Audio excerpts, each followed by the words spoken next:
Good morning everyone. তোমরা সবাই কেমন আছো? আশা করছি তোমরা সবাই ভালো আছো, আর আমি খুব ভালো আছি। নতুন একটা সকালে তোমাদের সবাইকে স্বাগত।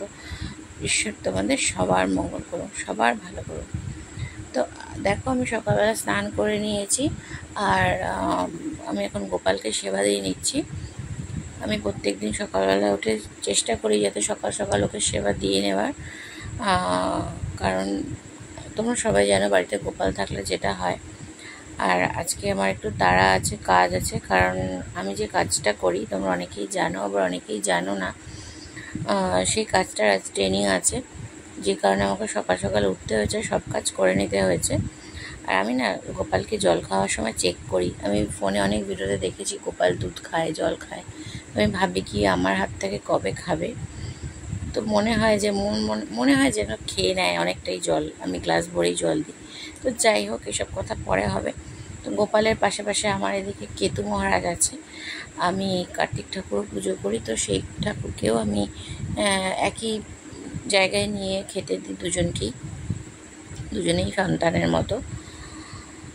তো ভগবান হিসাবে পুজো করি না, গোপাল থাকলে একটা সম্পর্ক তৈরি করতে হয়। কেউ ভাই, কেউ বোন করে, কেউ ভগবান রূপে দেখে, তা আমি নিজে সন্তানের মতো দেখি। তো চলো বেশি কথা না বাড়িয়ে কাজে এগোনো যাক। তো আমি চলে এসেছি আমার মিউনিসিপ্যালিটিতে। আজকে বললাম ট্রেনিং আছে, কী বিষয়ে ট্রেনিং সেটা তোমরা একটু পরে জানতে পারবে। তো এই যে দেখো, আমার পৌরসভাটা অনেকটাই বড়। আমি প্রথমে আমার ঠিক ছিল না যে এটা ভিডিও করব। তো এই দেখো সেই কমিউনিটি হল, যেখানে ট্রেনিংটা হবে। সবাই আসেনি, আমাদের ওয়ার্ডটাই মনে হচ্ছে আগে আগেই চলে এসেছে। এই যে এখানে স্যার ম্যাডামরা বসবেন, যারা আমাদের ট্রেনিংটা করাবেন। দেখো আমাদের মেয়েরা এখানে বসেছে, ঋতুপর্ণা, আমার অনেক ভিডিওতে তোমরা দেখেছো ওকে। পাশে আছে উষাদি, এই হলো ঝুমাদি। তো সবার প্রথমে আমরা আমাদের অ্যাটেন্ডেন্সটা দিয়ে নিচ্ছি। তারপরে দেখো এখানে অনুরাগ স্যার, ইনি আমাদেরকে ট্রেন করাবেন। আরও আমাদের হেলথ অফিসার আছেন, পিএইচএম ম্যাডাম আছেন, ওনারাও আসবেন। অ্যাকচুয়ালি আজকে না প্রচণ্ড কারেন্ট যাচ্ছিলো, যে কারণে স্যার দেরি করছেন আসতে। এই দেখো, ডেঙ্গু বিজয় অভিযান তোমরা দেখতে পেলে। আমি ডেঙ্গু ভাইরাসের ওপর কাজ করি। তো এই যে আমাদের হেলথ অফিসার কারেন্টের জন্য বসে আছে প্রচণ্ডভাবে। আমাদের মানে কারেন্টের জন্য খুব আমাদের কষ্ট হয়েছে আর কি। কারেন্ট না থাকলে যা হয়, এত বড় কমিউনিটি হল, এতগুলো মানুষ। তো ট্রেনিং আমাদের অলমোস্ট ডান। তো 100%-এর মধ্যে 30% ট্রেনিং কমপ্লিট। তো এখানে আমরা বাইরেও এসেছি আর কি, প্র্যাকটিক্যাল থিওরি যেরকম যাকে বলে। এই যে ডেঙ্গু মশা কোথায় ডিম পাড়তে পারে, জমা জলে, অনেকেই জানো, তোমরা সবাই জানো। তো কনস্ট্রাকশন এরিয়াতে যে জল জমা থাকে, সেখানে মশারা কীভাবে ডিম পারবে, আর সেটাকে মানে যে ট্রেনিংটা হয়, আমি তোমাদের ডিটেলসে একটা অন্যদিন ভিডিও দেবো। তো এটা হচ্ছে একটা অ্যাপার্টমেন্ট, 5তলা অ্যাপার্টমেন্ট, তার ওপরে এসে আমাদেরকে স্যার নিয়ে এসেছেন ট্রেনিং দেওয়ার জন্য। এখানে এনেছেন একটাই কারণ, যে এই যে এত বড় উঁচুতে উঠে যে ভিউগুলো দেখা যাচ্ছে, আশেপাশের বিল্ডিংয়ে যদি কোথাও জল জমে থাকে, বৃষ্টি হলে জল জমে থাকে, এত উপরে সবাই ওঠে না।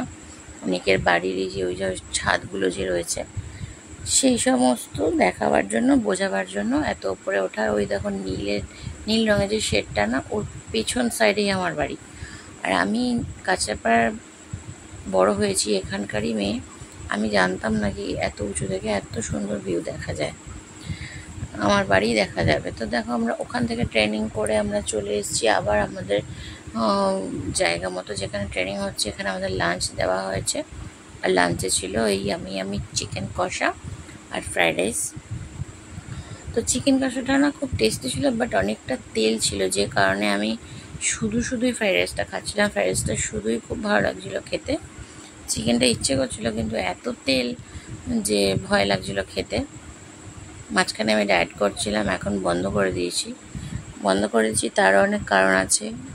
এই সব কিছু নিয়েও ভিডিও নিয়ে আসবো একটা সময়। তো এখন দেখো লাঞ্চ কমপ্লিট। লাঞ্চ আওয়ারের পরে আমাদের শেষ যেটা হয়, এতক্ষণ ট্রেনিং করে এসে আর এত বছর ধরে কাজ করছি, একটা এক্সাম হয় লিখিত। তো সেটাই কমপ্লিট হয়ে গেছে, আমাদের ট্রেনিংও কমপ্লিট হয়ে গেছে। আমি এখন রাস্তায় দাঁড়িয়ে আছি টোটোর জন্য।